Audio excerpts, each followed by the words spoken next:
Welcome to another episode of the Progress Always podcast. We're here to build the fittest leaders, and I have the honor and the pleasure to sit down today with Alex Lisot, Air Force Academy grad, fighter jock, turned entrepreneur, founder of Master the Military, and newly accepted London Business School. Yep. For your MBA.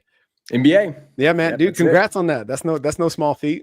Thank you very much. I'm going to be probably 5 years older than anybody else in the program, so I'm basically Van Wilder at this point. But I'm all right. It's okay, dude. When there were 6 years between my undergrad and my first master's, and dude, I felt like Billy Madison. Yeah. Okay. Dude, funny story, man. You know, I graduated with my undergrad in 2006. I went back in 2012, and by then, you know, the internet had taken over. You know, we were still kind of like figuring out like online submission and stuff like that, but everything was done, you know, bubble tests and pencil and paper. Yep. So I show up like a good Marine does, 15 minutes early for my first class, 3-ring binder, ready to rock and roll, have my seat at the front of the class. Professor walks in and she was like, "Okay, class, please open your laptops and log into blah, blah, blah." You didn't even have a laptop? No, dude. Nobody told me. Oh, no. It wasn't on the school supply list, man. That's probably going to be me, man. I haven't taken a class since 2011. So I've been paying attention to your stuff. I'm in the group, you know, and dude, first of all, I commend you on the value that you are putting out there for our veteran community. Because there's so much shit that there's so much knowledge that you're dropping that is like, I didn't know you could do that. Like what the cool thing about this, like putting together this group, Master the Military, is like I consider myself reasonably knowledgeable about it. But the more people that we bring into this, I'm learning stuff already. Like I'm learning about stuff that I'd never heard of before. So there's so many opportunities out there for veterans that it's really exciting. Yeah, man, you've created a really amazing container for the safe expression for questions. You know, I know there's a lot of imposter syndrome around being a veteran and taking advantage of the programs that are available to us, and you know, whether or not we're taking undue advantage of some of these things, you know, especially on the disability front. You know, if you feel like you're able-bodied and you don't want to deal with your shit, or it'll compromise employment opportunities, there's just a lot of air that needs to be cleared around so much of that stuff, and you've created the container for that education to happen. That's massive, man. That's exactly what I was going for, so I appreciate that. Okay, thank you. Cool. Well, mission accomplished, man. It's happening. But on that front, you know, we were talking about like you're no stranger to success. You're from the outside looking in, you're of the pedigree that you know how to get to where you're going. The path has been lit, you know, and being an Air Force Academy grad, being the fighter pilot turned entrepreneur, you know, you're on your way back to business school, you know, like I know that resume, but I also know that there is, and we touched on this very briefly before we went live, there is a ego death that is required for every single one of those transitions that I know is all too often overlooked from the outside looking in. I mean, there is the uncertainty of graduating from a service academy into the active duty forces and thinking you know leadership from that experience, only to find out as a butterbar you don't know shit. You know, and just reconciling that for yourself, and you know, I thought the learning was over. Now I'm really learning what leadership is. Then you make it through, you know, pilot training. You do what everybody signs up to do. One of the funniest things, I'm an Air Force brat. Both my parents were active duty. My mom was a 26-year retired full bird colonel. And we got to, I don't know if they did this for you guys, but when we had the break between First Beast and Second Beast, they brought us into Arnold Hall and they played Top Gun. They did not do that for us. No. Oh, dude, I thought it was the funniest fucking thing on the planet because I was like, wrong service, guys. Whoops. You know, but everybody sitting in that audience, man, has a hard on for the fixed wing, you know, fast mover. Yep, I'm like, yep. that's such a rare pedigree, you know, and you're indeed in rarefied air having had that experience. And then choosing not to get out early and not retire, like that's a massive conversation that you can only have with the man in the mirror. To then, you know, deny all the corporate opportunities that lie in front of you on the other side of that decision and go your own way and chart your own course.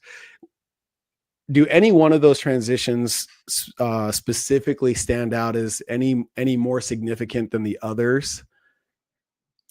I mean, for me personally, first of all, there's two things that we could really unravel in all of that. And one is kind of the ego death, the transition from one chapter of your life to another chapter of your life and what that's actually like.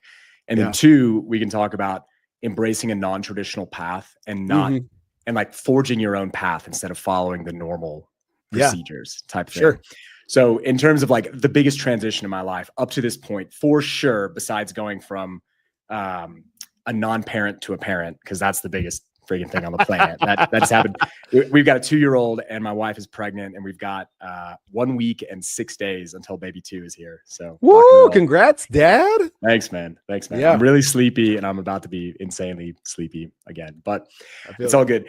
Definitely. So going from fighter pilot to the civilian world, and especially going down the path of being an entrepreneur, was going from complete and total structure into this identity that you earned, but then was also just reinforced upon you every single day by your surroundings, by everybody you meet, everybody you talk to, like, oh my God, you're a fighter pilot, like all this stuff. Going from that to basically being completely on your own and creating your own path and figuring out who you are as a person was massive. I had no idea that my identity, like who I was as a person, was so tied into what I did as a job. I always thought that I had this confidence and this structure and this idea of who I was. But, you know, as the years went on and I was a fighter pilot, it kind of starts to become like, it's not just what I do, it's who I am. And when you take that away, there's this sense of loss, grieving almost, and then moving on and like discovery of then now what's the next thing? Who am I? What do I really do? So how do you navigate that? Like, I know you're beyond well-traveled, and from the wave tops that I've observed, you've been a lot of places that are known for plant medicine experiences, etc. Is there any of that in your resume that helped you come full circle on this identity thing, or what were some of the instruments that aided you in those transitions? Yeah. I am relatively familiar with plant medicine stuff. None of that was involved with any of that transition for me. For me, it was just just as a bit of a background for any of your listeners who don't know. So I went from fighter pilot to full-time digital nomad. So like, long story short, my wife and I have been traveling the planet for the past 5 years straight. I started an e-commerce company when I got out of the military. We were selling in 17 different countries, had 25 employees. And so that was funding our lifestyle. But I had it set up in a way where it wasn't completely passive income, but it was semi-passive income. I had a few meetings during the week with my general manager, but besides that, it was just money coming in all the time, which kind of sounds like the dream for a lot of people. But and it is, it's freaking awesome. I'm not going to lie. But as time goes on, it's kind of like diminishing returns, you know, like just drifting around the planet, experiencing everything becomes less fulfilling after a while. But your question was very specifically about making that transition and kind of figuring out who you are again. And I would say for me, it was just, I wouldn't even say it was something that I actively decided every single day, you know, I need to figure out what my next thing is. It was just like, I'm a big believer in doing is being. So whatever you want to do, like whatever the next like chapter is, whatever the next part of your life, like who do you want to be as a person? Who does Durs want to be for this next phase? The best thing you do is just wake up the next day and start doing it. even if you don't even know, just think about it. Like, what do I think someone who is this person would do every day? And now I'm going to start doing it. So for me in particular, it was like, okay, entrepreneurship is going to be my new identity. I want to be someone that starts something from nothing to be able to provide for me and my family. And that's kind of what I've grown into for that next chapter. And now I'm actually then transitioning from that chapter to a more like structured lifestyle again, which is interesting because the exact same thing. It's like the death of a part of my life where I really enjoyed being completely free. And I mean, my hair was down to here and I had a beard and I would just like not touch my phone for days and go surfing and just like completely chill out and disconnect from like the normal world. And now I'm like on LinkedIn doing professional posts and, you know, just it's like, which I get it. Like it's something, you know, you need to do, but another big transition. The where the concept of master the military, you know, you got the e-commerce thing going, you know, entrepreneurship could be anything under the sun, you know, commercial real estate, you know, selling tchotchkes, you know, service-based company, whatever. What was the need that you saw that's like, ooh, I can fill that? Yeah. I mean, I'm sorry. Go ahead. Let me cut you off there. Go ahead. Yeah. It's just like, I'll go back to the idea of my e-commerce business, which was lucrative, but not very fulfilling. So as the years kind of went on and I'm sitting here going like, why, like I'm being very successful. I've accomplished my dream. Like I've set up a lifestyle business that allows me to do basically whatever I want all the time. Why am I not feeling fulfilled by this anymore? And as I, you know, kind of did some soul searching and thought about it, I felt like I wasn't having an actual positive impact anywhere. Like selling things to people, you can frame that as like, of course, you are helping people out. They need something. You're providing a product for them. Like, great.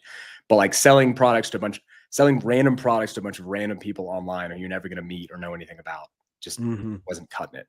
So thinking about it, like, okay, I enjoy making connections. I enjoy meeting people like yourself and having conversations like this where we can explore topics and ideas and improve and grow. So it was just kind of like a natural progression to then go, all right, well, what am I personally interested in?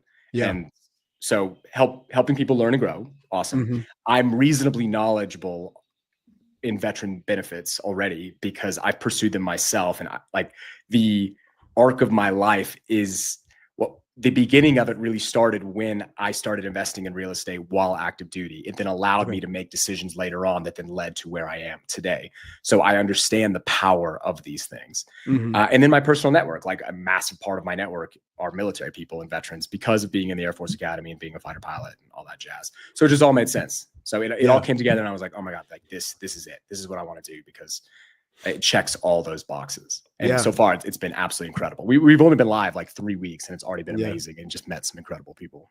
That's so dope, man.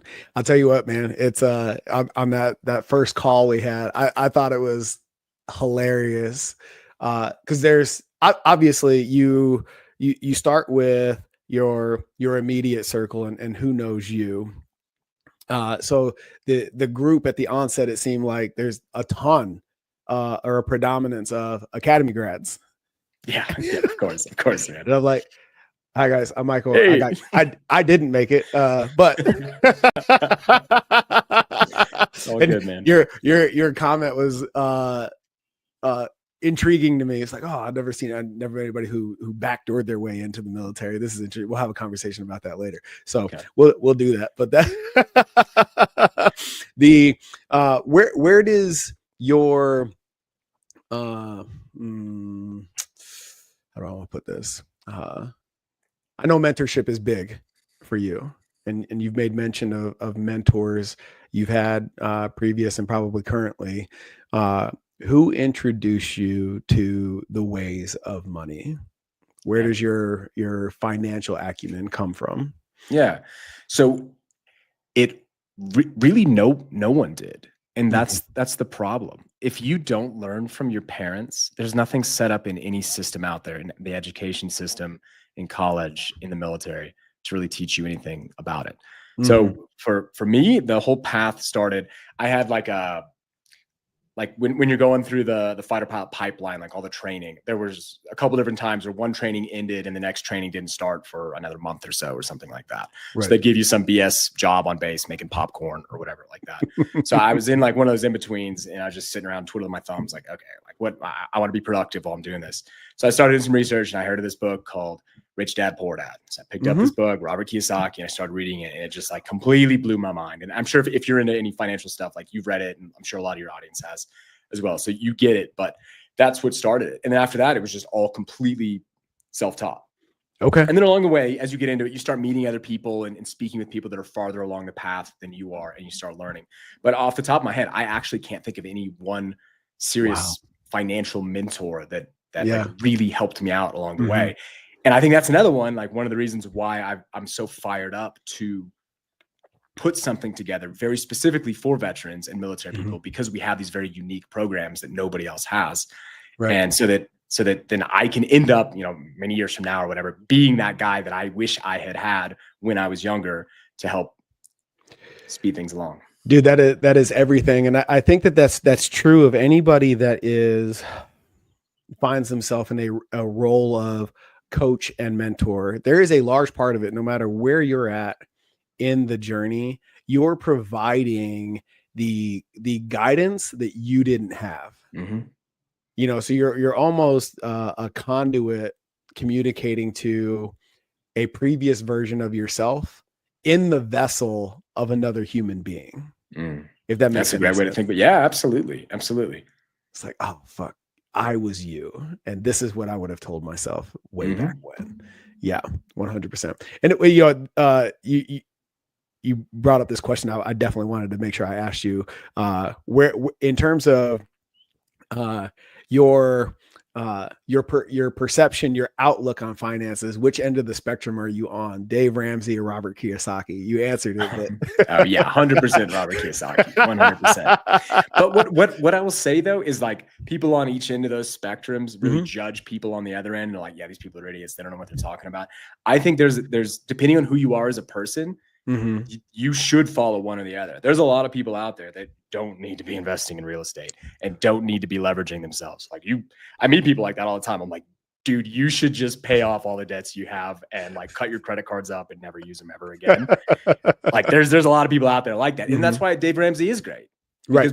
That, but on the other end, if you are willing to put the time and effort into learning and studying and you have the gray matter between your ears to be able to handle it, then yeah. It's interesting, man, because I have this conversation a lot with entrepreneurs and those who aspire to be. One of the books that a mentor of mine made me read right off the bat and that I now push downstream is the E-Myth. Oh yeah, I've read that one too. Yeah, it's great. Great way to think about a business. And what's really important, what one of my clients had expressed to me after reading it. She came in very ho-hum. And I was like, why is your energy suck today? And she's like, I finished the book and I'm just a technician. I'm like, there's nothing wrong with that. Entrepreneurship is way more a temperament than it is a skill set. That's a great way to think about it. Yeah. And, I went on to tell her, the whole point of reading the book was not so that you could put yet another label on yourself, academy grad, fighter pilot, entrepreneur. At a certain point, if you're not careful, that label becomes a box that is very restricting and confining. And that was so far from the point. What I wanted her to get from the book and the conversation that we ended up having was, where do you want to end up? Start building the thing now for where you want to be at 50, not where you want to be in 5 years. Because, if you look at it from that perspective, there's a whole bunch of shit that you don't need to put yourself through to end up at that spot. The allegory they talk about in the book about the fisherman and the entrepreneur is like fleet of boats, and your money's just pouring in and you're on the beach with everybody you love. And he's like, why would I go, in 10 years you could be there and I'll show you the path. And the fisherman just replies, I do that every day, man. Yeah. Why would I put all that time and effort just to end up where I already am. Yeah. And it's like, oh man, that is such a beautiful expression of what we're all truly after, and the friction we think we have to go through to achieve it when it's way closer than you think. Absolutely. I'll kind of like just change gears a little bit on you for that then. Yeah. So, because what I've found is I reached the point where I was that situation where I did just get to chill on the beach and like do whatever I wanted all the time. Yeah. And I am 100% of the belief that that friction you're talking about to get from point A to point B, that for at least me personally, that in itself is where I derive my meaning. Oh, like for sure. Yeah. Like I forget who's the guy who's always preaching stoicism. He wrote a book called like The Obstacle is the Way. Oh man. You know who I'm talking about. The Daily Stoic. Yeah. Yeah. That guy. Yeah. So like I actually haven't read that book, but like just the title of the book really resonated with me. And I assume you're the same way. Oh yeah. You know, but I don't know. I just thought I'd bring that up as a No, totally, man. And I think what you're really getting at is that fulfillment piece.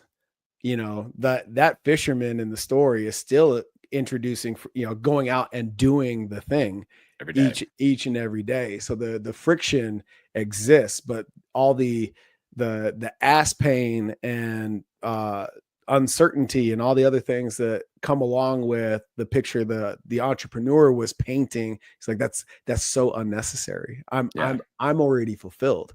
The missing ingredient in your narrative is that fulfillment piece. Right. I built the thing. I did the deal. I've arrived, but I'm not fulfilled. Right. Like there's, you can only get to dudes like you and I are never going to retire. No, man. Like the idea of putting my feet up and not doing shit day in and day out, like makes me want to puke. Like, I'm just not built for it. Like I would be crawling in my skin around a life like that, So having that opportunity to stretch myself and try new things and potentially run the risk of fucking it up, like I'm okay with that, because that lights me up. And when for me, what that looks like is the mentorship, leadership, and character development around what we do at Next Level. Like I will do that forever. The Pareto's principle, right? The 80-20 rule. I think, one of the most worthwhile exercises that we can do for ourselves, especially as entrepreneurs, is, and they talk about it in the book, 10X is easier than 2X. If you're not familiar, like that's another one that I feel like everybody should read. I haven't read. I've read Grant Cardone's 10X. Okay, 10X the 10X rule. Yeah, I haven't read the other one. This one is like, really identifies like the goal you have to go to double something doesn't move you energetically enough to be worthwhile, and that's why you stay stuck. But if you're on a mission to go from, I don't know, 200K to 2 million, like you got to move some shit around to make that happen. Yeah. And the what's overlooked in that exercise is what you actually have to get rid of, not necessarily what you have to take on. And coming back to the whole 80-20 thing is like, what is the 20% of what you do that generates 80% of the result?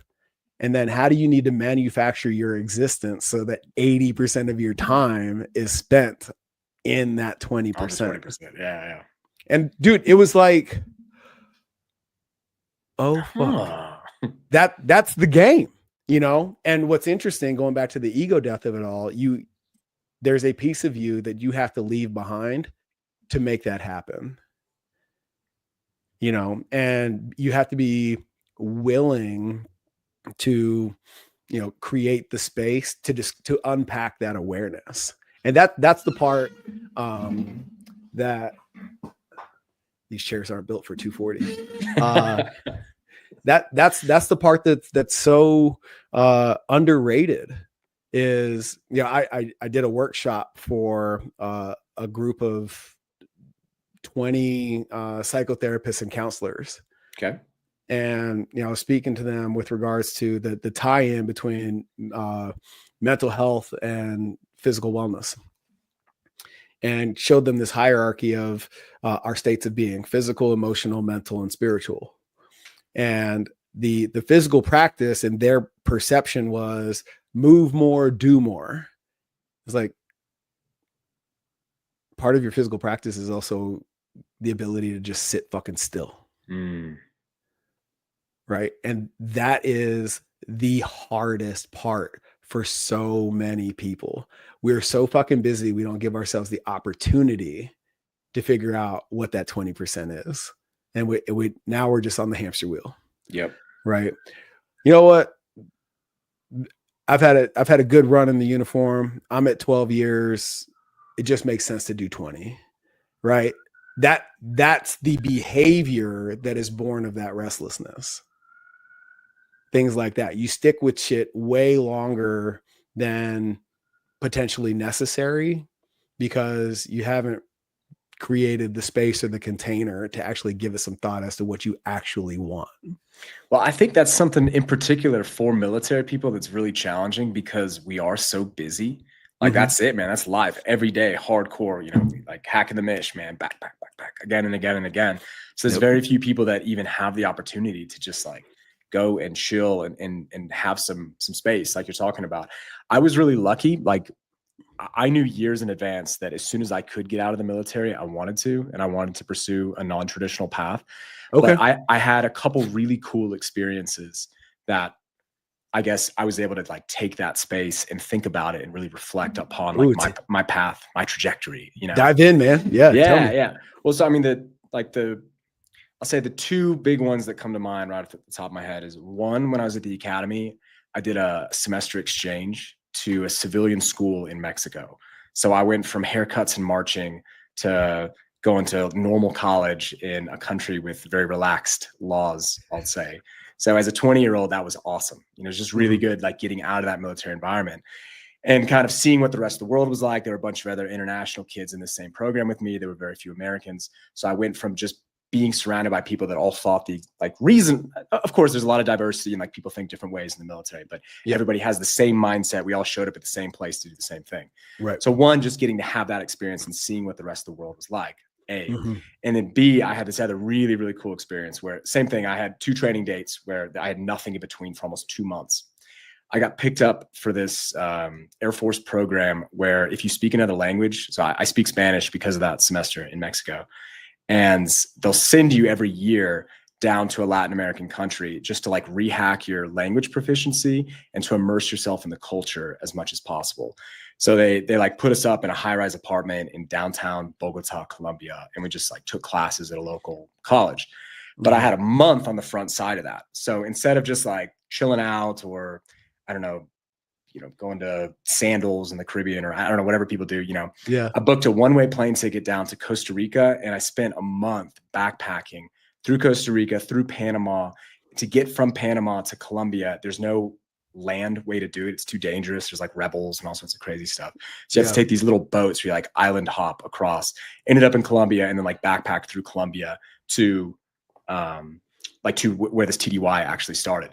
And so during that time, I was completely by myself and I'm staying like in hostels and meeting other people and living out of a backpack. But when I was doing that, I wasn't Alex Lisot, the fighter pilot. I was just Alex Lisot. I was just some dude. I was just some dude with a backpack walking down the road, you know? And it took me about 2 weeks to like take off this like identity of like who I was a little bit and then start to like have this idea of like, well, who really am I? What do I want to do? You know, where do I see myself going? So that was the other like second experience where I was both lucky and smart enough to put myself in a situation where I had the opportunity to reflect, think about what I wanted to do. So then once I made that decision and knew what I wanted, then when I jumped back into the craziness of the rest of my training and then, you know, getting into the combat Air Force and like all that stuff, I still had it in the back of my mind the whole time. Like, I know what I'm working for here. Wow. Oh, there's so much to unpack there, man. I got one other really cool story. Yeah, no, go for it, man. That's something that just like is still so impactful. So going from Panama to Colombia, we took this like catamaran, the sailing boat. And the first like 3 days of the trip, you're island hopping and it's amazing. And then for the last bit, you have to do this crossing where it's like 36 hours straight, like open ocean and like big waves sometimes. And it was kind of gnarly at some points. Yeah. And in the middle of it, the captain like stopped us, shut off all the engines, shut off everything. So we're just floating there out in the ocean. He's like, get in, jump in. And we're miles and miles and miles from land. And like the ocean is, a mile deep or whatever it was at that point. So Right, we were right. sick. So I dove in and I like swam as far away from the boat as I could. And then I swam down as far as I could into the water. And it's like pitch black below me. I can't see the boat. I'm in the middle of the ocean off the coast of Colombia, whatever at this point. Yeah. And I just like sat there and just like was trying to be as still as possible and like listen to it. And I'd never felt so small and unimportant my entire life. And that was another thing of just like really helped me kind of unpack and like shed my identity and everything up to that point. So it's the end of all my rambles about that. Bro, you are 100% my people, man. Oh, wow. Yeah, man. Holy shit. I had a very similar experience when please tell me. When we were deployed to Afghanistan. We're on an outpost up in Sangin. I don't know where all you deployed. But I've never been to Afghanistan. Okay. Dude, we're middle of absolutely nowhere.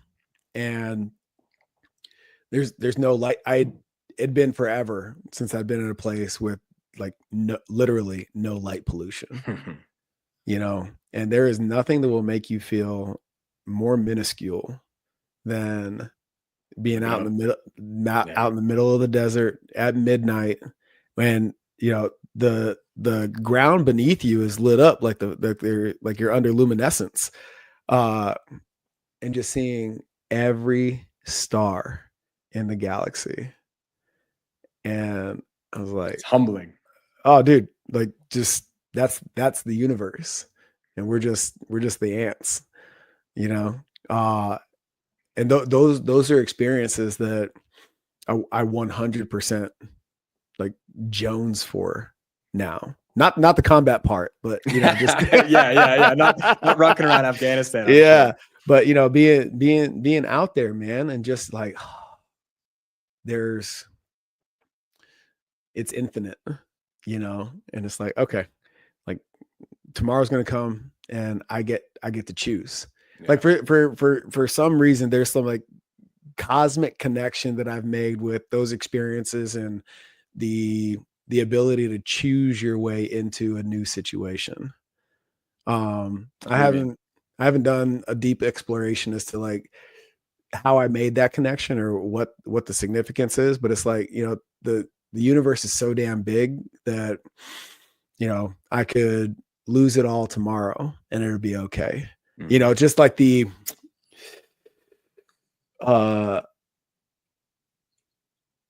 significance that we put on, one decision after the next, like doesn't necessarily need to be there. Like take the chance, like go for it. Like in the grand scheme of the universe, man, like it's small.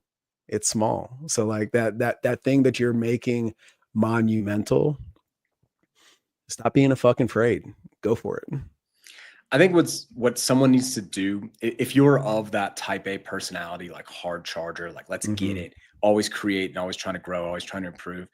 Yeah. I think it's really important to manufacture that space and those experiences. Yep. Like, because if you don't, you just get caught up in life. If you're married, you got kids, you got a business, like whatever else, like you're just gonna be running on that wheel, and you can almost kind of like you get sucked back in, I guess. Yep. So what I found is like I'll have these experiences, and it has this like lasting effect on me for a long time, and then it kind of starts to fade a little bit. I think it like comes down and then plateaus at a higher level than. Right. Then if I'd never had that experience, sure. You need to then kind of rehack it every few years. So I like go out of my way to make sure I have some like crazy go off into the jungle type thing experience or whatever. Just dude, 100%, man, 100%. Yeah. And I'll tell you, man, dad to dad, it's even more important. One of the things that I found tremendous in my upbringing was, my dad made it a point to share his big life with me. He had one of the, that movie Big Fish? I don't think I've ever actually seen it. Yeah, I know of it. Yeah. Okay, so Ewan McGregor, the son is watching his father on his deathbed, and his dad tells him his life story. Okay. But the movie is the son's interpretation of the father's narrative. So like big colors, like extravagant characters, you know, it's a big fish story, right? My dad had a story like that, and I'm like, that's what's really important to me as a dad, is to exemplify living a big life so that my kids are empowered to go do the same. They don't put these as best as possible, you know, kind of pushing them out there in the world so they're not confined to their own limiting beliefs. Like, oh shit, that's possible. I watched dad do it, kind of a thing. I watched mom do it, you know. But all of that is like, you don't teach that shit. You have to exemplify it, because they have to know that it's possible. You know, like we went to school, we went to the academy, we served with some morons that yep. that are still in that experience with us. And you're, you know, like, correct me if I'm wrong, like we served with people who are like, how the fuck did you get here? How are we in the same room? Right.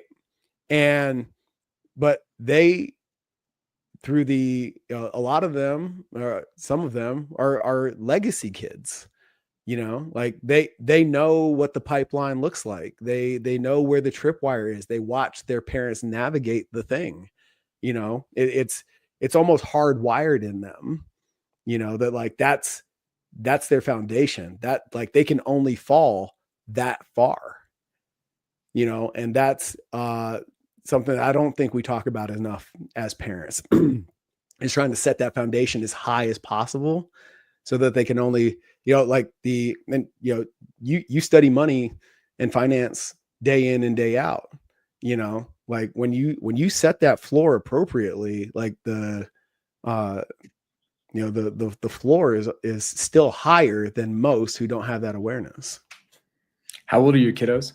My son literally just turned 9, and my daughter turned 7 yesterday. Okay. All right. So you're farther along than me. Would you definitely say then, I mean, what I'm finding in just the short span that I've been a dad, a couple of years now, is that it really is, it's not what I say, it's what I do. Dude, it just seems like he's just watching me all the time. You know? All the time. So you want to see how it works? Let's go. So my wife and I, we don't hide our honest conflict from our kids. So I like that. They need to know that you can have a disagreement, you can have an argument, you can experience friction in your relationship and make your way back to love and that respect, despite how vehement the disagreement may be. Love and respect is paramount and maintained at all times. You can do that, you know. So my kids will not tolerate relationships where the grass is greener type, you know. Oh, we had a disagreement, I have a new friend group, you know. Like they're not attracted to those kids. They're not attracted to kids that aren't don't challenge themselves, you know. And you know, I've taught my kids, they're both in jujitsu and all that good stuff. And you know, my daughter does dance, my son's in flag football. But I've taught them escalation of force. There's 4 levels. Okay. You start to experience friction with somebody, you use your words, you break state, you tell somebody, and then God forbid you fucking handle that shit. And conflict resolution, man. And I'm sorry. So what are the 4 again? Because this is great. I love this. I love this. Man. I've thought about how to how do you teach a kid this? Like my son, he comes to me and he's like, another kid pushed him. Like, okay, well, obviously, like, tell him you don't want that. That's not nice. But like, eventually, yeah, dude. So yeah, I believe in like keeping things really fucking simple, and like I've been coaching for a really long time. Yeah. So you got to like break it down into steps. Weapon safety, treat, never, keep. Like I'm just like very marine about this kind of thing. And so step 1, use your words. Step 2, break contact. Step 3, tell an adult or an authority figure. Yep. Step 4, fucking handle it, man. I like make that. it go away. I like that. And there's you're not allowed to skip steps 1 through 3. Mm-hmm. You can't go straight to 4. Yep. If you do that, we're having a different conversation. But if you can tell me a story and how you move, and you could go 1, 2, 3 in 5 seconds. You do not need to prolong this experience. But you do need to be able to tell me how you move through 1, 2, and 3 before you got to 4. And, he's out there at flag football, and there's this kid, he's, just picking on fucking everybody, and he's a nuisance, and, he's a little shit. And, nothing makes dad go left faster than a bully. And like my kids are not going to be that. I'm 6 foot, 240 pounds. I played safety and linebacker in college. My wife played D1 hoops. Like my kids are not small, and I'm like, you need to understand, like, you are not going to experience how much space you occupy until much later in life. So people are going to think, you're going to give a certain impression, and there are going to be kids that want to test you, and don't fall for that shit. So I'm watching him at practice. I'm observing this experience, and this kid is picking on one of his teammates. And I watch my son put his hands on this kid's shoulders, look him dead in his eye, and say, "Hey man, that's not cool." And then like in like the most emasculating way possible, escort him to the other side of the huddle. And like my son doesn't even know that it's happening. He's just doing. Mm-hmm. You know what I mean? And like, I don't give a shit how many passes he catches, how many interceptions he gets, how many touchdowns he scores, how many yards he runs. I don't care. Like in that moment, I knew we succeeded as parents. That's really cool. Yeah. But it's all just, and I'll give you this one too, man. Father to father. I don't know where you're at on the spectrum in terms of, just using your words or handing out ass whoopings. It doesn't matter. Whatever you tell your kid you're going to do, you need to follow through, because it is in the child's nature. It is more human than we give it credit for to test those boundaries. And they will want to find out if you're serious. Yeah. So whatever the punishment is, whatever the consequence you're highlighting is, you need to be willing to follow through.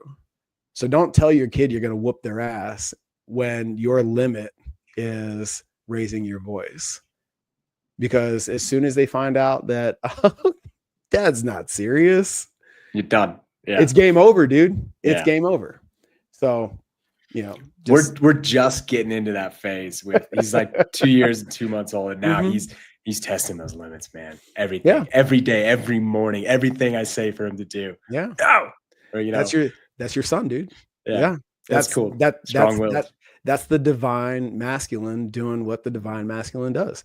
We went skiing this past season, and Tristan, my son, is like, he's hitting the hill with us now, and I'm telling my wife, I'm like, look, you got to take the training wheels off. Like, no guidance you're going to give him is going to let him know how fast too fast is.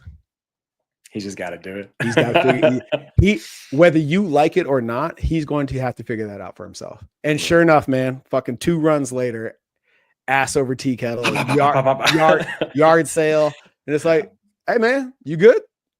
All right, let's keep it moving. And dude, Yeah. and then he throttled back. But it's like you have to be willing to let them navigate the world. And dude, it is way easier said than done. Like there's not, don't get me wrong, I did think it was kind of funny. However, like if I could have allowed, if I could have realistically put him in a position where he didn't have to move through that experience, I totally would have. What parent wouldn't? And at the same time, it's like there are lessons that you have to experience. Like no guidance is going to prevent you from learning them. The ego won't let you. I think you have to make the mistakes yourself. I agree. Otherwise, it wouldn't work like that. Like you would just listen to your parents and you never make any mistakes and you'd be this perfect person. Well, that's not how it works, man. You do all the same dumb shit your parents did when they were kids. The cycle, man. Yeah, man. It really makes you appreciate the idea or the notion that despite your best efforts, your parents are doing the best they can with what they had. Yeah, absolutely. I would say I'm being a parent has made me so grateful to my parents. Like I've never thought about that before. I've never appreciated them for what they did for me. And now I'm like, oh my God, like they did this. Yeah. They kept me alive during this phase. Like, so yeah, it's good stuff. Being a parent's cool, man. Yeah, man. Cool. There's no greater honor, dude. Yeah. How'd that conversation go with you and your wife?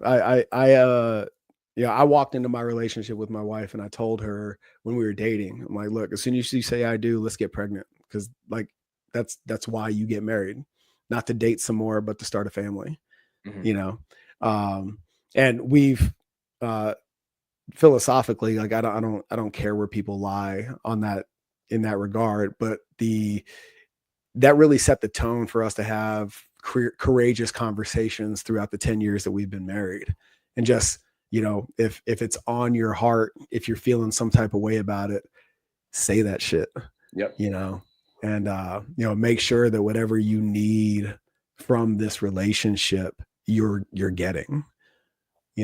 How does that show up in your world? Yeah, well, I mean, regarding kids, like, very long story how my wife and I ended up together. We were whatevering for like a long time. And then I got out of the military and I had a one-way plane ticket to Thailand.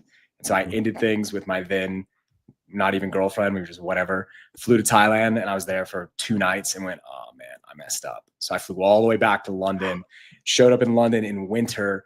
It's like snowing outside. I'm wearing flip-flops, like a bro tank and board shorts, like knocking on her door, like, please let me in kind of thing. Man. Okay. Yeah. It was a kind of cool story, man. It was pretty cool. And so we like sat down and we talked it out. And like the one main question I had for her before we got serious, because it was something we hadn't talked about before then, I was like, do you want kids? And she was like, it was just out of the blue. And she was like, yeah, of course. Like, I was like, okay, cool. All right, let's do this. Let's get serious. That was it. That's all I needed to know, man. So. I love it. Yeah.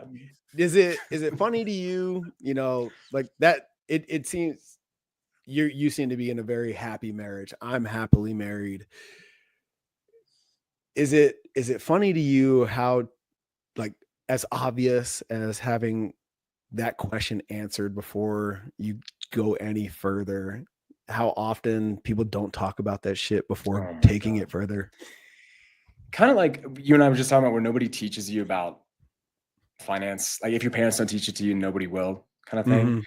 I think getting into a relationship, same thing. Like if people just had this like very short checklist of questions to ask each other before they get serious, that would solve half the problems out there. There's just like a few key things, like, do you want kids? What do you think about money? Like, do you want to raise our kids in this religion? Or, just like simple things like that. If you can just like get that out of the way.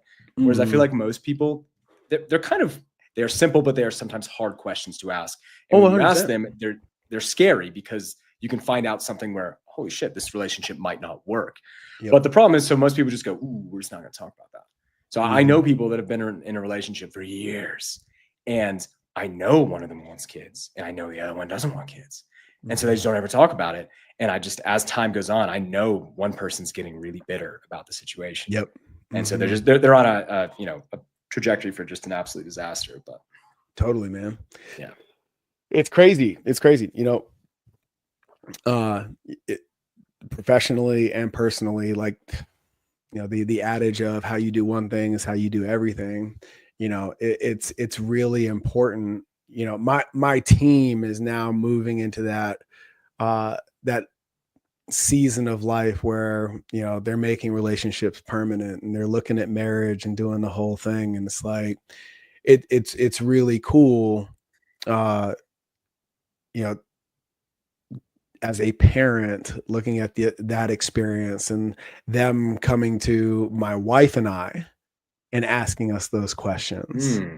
It's humbling, it's honoring. It's like, oh, despite whatever we perceive our relationship to be, it is, it's being observed, and we are navigating it authentically enough to warrant somebody looking for guidance from us. And dude, I think that's one of the coolest things ever. Yeah, it's the biggest compliment ever, for sure.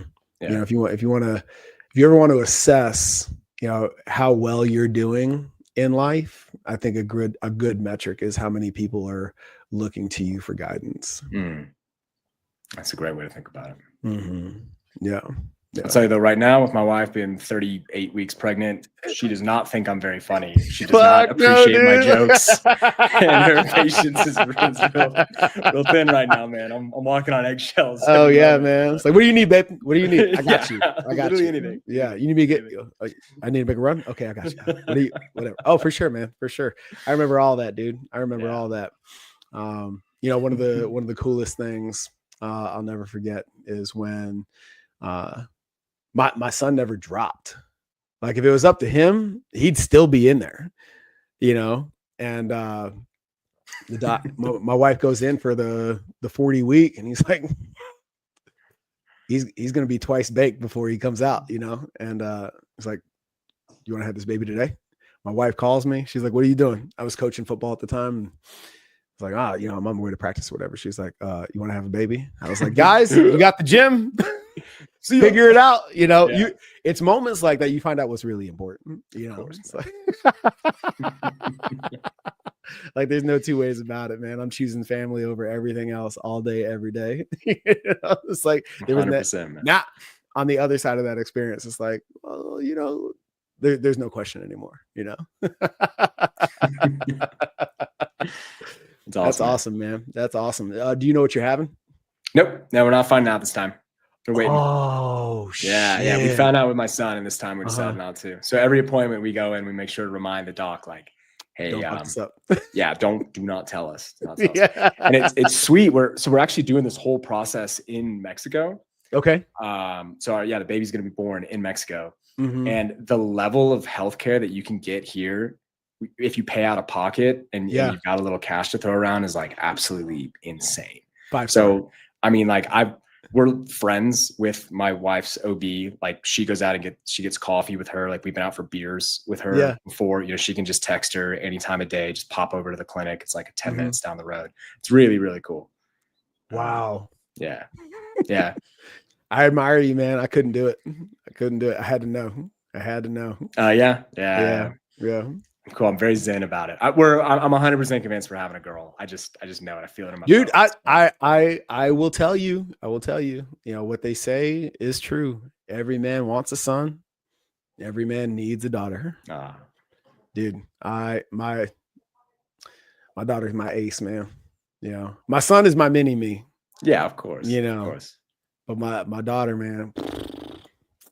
Oh, I 100%. I want to, like, at least have one of each along. It's cool, man. It's such really a different cool experience. Yeah, it's really cool. My wife's away at a retreat for the next 8 days, so it's just me and the two of them, and it's like,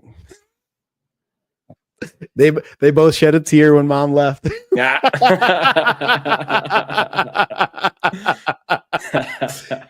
Daddy's gonna have to put on his patience hat. Here we go. Oh boy. Good luck, man. Good luck. Oh, dude, it's a blast, man. It's a blast. I wouldn't have it any other way, though. For real. It's an adventure, dude. It's an adventure. You know, where you know, now that you're about to have two, you know, what are your thoughts on where are you gonna plant roots? Are you gonna continue the nomad? What's the plan there? Yeah. So, you know, the plan is always changing. If Sure. there's one thing I've learned, you can make whatever plans you want. And then when you have kids, man, that's right out the door, you know, right out the window. But the way we see it is like when we first had my son, we decided like, no, we're still going to be full-time nomads. We're going to live out of backpacks and this is going to be great. So when he was like 9 months old, we had one-way plane tickets booked to Southeast Asia. And we flew over and we backpacked through the Philippines, Indonesia, Thailand, like with just my son strapped to our chest, like walking around.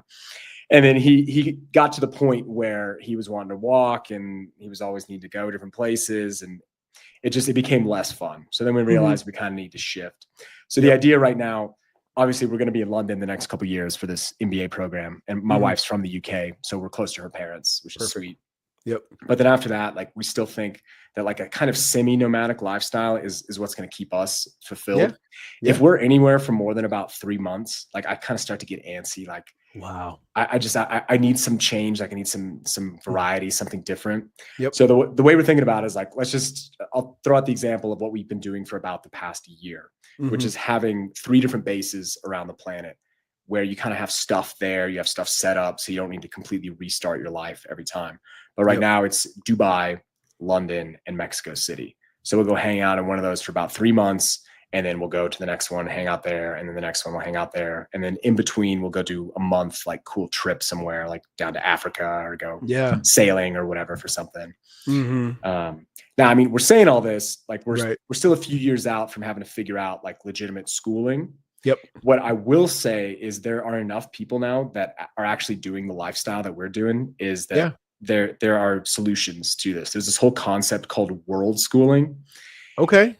So yeah, so instead of like homeschooling, it's world schooling. And all it means is that your kid is growing up and learning around the world as you're going. And then it can take a bunch of different versions. One is where everywhere you go, you throw your kid into the local school. So like when you're in Indonesia, you put them into the local Indonesian school, or you find one that at least is an international school and has, you know, an English speaking curriculum if they don't speak the language. But there's also these really cool programs out there now. Like there's one that I plug all the time called Boundless. And it's sweet. We ran into them when we were living on Bali a couple of years back. They have campuses all over the planet. So they have a campus in Indonesia. They have one in Montenegro, in Spain, in Portugal, in Greece. And they're on a universal curriculum. So you can pull your kids out and plug them into the new situation, and the schooling itself, there's continuity across the board. Oh, so wow. Okay. So their education is just standard the whole way through. And then it's kind of interesting because the kids themselves that are in the program, they're not like changing every couple of weeks, but you generally go for like 4 months. And that's like a term. And then you can change to the next one and you go for the next term. But I guess it's kind of similar being like a military brat, changing bases all the time. Totally. So like the other kids in the program as well are also accustomed to kind of picking up and changing. So everyone's used to making new friends and like not having these super cliquey groups that I feel that's like growing up in a normal lifestyle, which is what I did. Because I know how important my friends were growing up. But what you're describing is my childhood. There you go, man. Live. You know, I was born in Spain. My brothers were born in the Philippines. We did New Mexico, Okinawa, Alabama. You know, we're all over the place. Yeah. Yeah. That's awesome, man. That's awesome. And dude, nothing will make you appreciate international travel than traveling with other Americans who don't travel. Like, fuck, dude. This is why everybody hates us. real quick, I just have a real quick story about that. Where when I was a cadet, they sent us on Ops Air Force, which is a summer program. Where'd you go? Kunsan. So I'm over in Korea, and we went up to Seoul for the weekend. And I'm with a bunch of other cadets. There's probably like 10 of us or whatever, and we're wandering around downtown Seoul.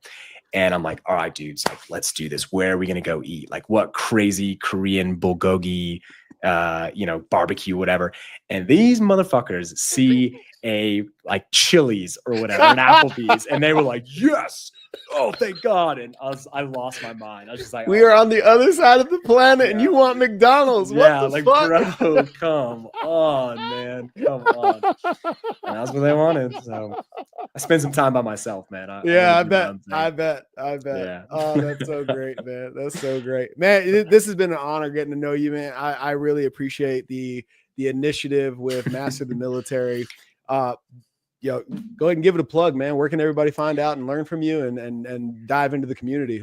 Yeah, sure. If you're interested in it, if you're a veteran, it doesn't matter if you're still in the military, if you're in the reserves, if you're out, if you're officer, if you're enlisted, does not matter whatsoever. Just come check it out at masterthemilitary.com. We've got a 7-day free trial. You can come check it out, see if you like it. If you don't like it, leave. There's no contract or anything like that. So no strings attached. And if you don't think you can get anything out of it, I bet somebody else might be able to.